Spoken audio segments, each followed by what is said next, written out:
World popular BS programme ఇప్పుడు ఇండియాలో మన హైదరాబాద్ లో కూడా చేసే అవకాశం. ఇది అండర్ గ్రాడ్యుయేట్ ప్రోగ్రామ్. వరుసగా 3 మ్యాచ్లు ఓడిపోయి డీలా పడ్డ రాజస్థాన్ రాయల్స్ మంగళవారం రాత్రి అదరగొట్టేసింది.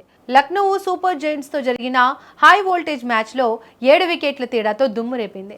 221 పరుగుల భారీ టార్గెట్ అంటే ఏ జట్టైనా భయపడుతుంది. కానీ రాయల్స్ మాత్రం పక్కా ప్లాన్తో బరిలోకి దిగి విజయాన్ని సొంతం చేసుకుంది.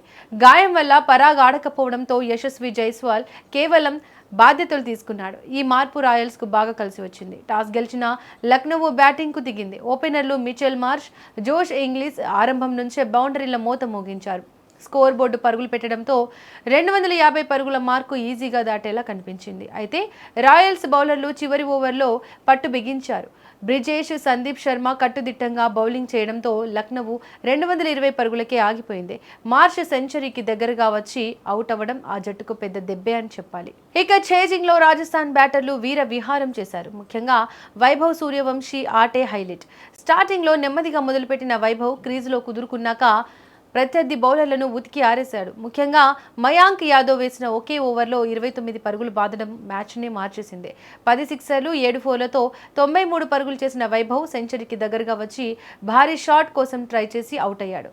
అయినా అప్పటికే జరగాల్సిన పని పూర్తయిపోయింది. వైభవ్ తర్వాత ధ్రువ్ జురెల్ చాలా బాధ్యతగా ఆడాడు.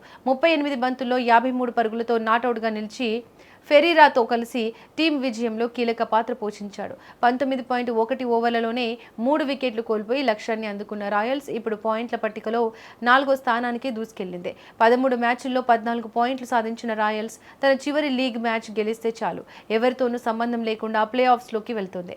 మొత్తానికి వరుస ఓటముల తర్వాత రాజస్థాన్ ఫ్యాన్స్ కు ఈ గెలుపు ఒక మంచి ఊరటనిచ్చింది. ఇక చివరి మ్యాచ్లో ఏం జరుగుతుందో చూడాలి.